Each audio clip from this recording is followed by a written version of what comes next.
How to create a purchase order with Quotation Maker. Choose Make Purchase Order option. Add customer by tapping onto option. Here you can choose customer from existing customers list or you can add new customer. Fill up customer details. And don't forget to save it. This is list of existing and newly added customer. Select customer from this list.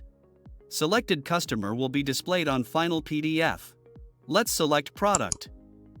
Here you can choose product from existing products list or you can add new product. Fill up product details and don't forget to save it.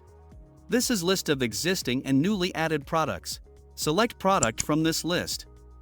Fill up quantity, price, tax and description for product. This will be added to your purchase order.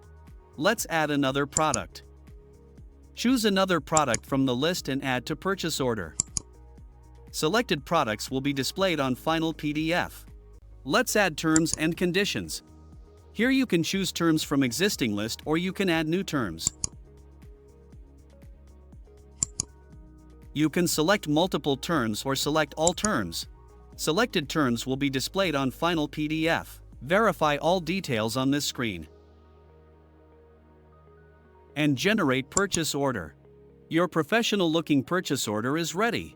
Now, you can share purchase order with your customer with various sharing options like WhatsApp, email. Thank you for watching.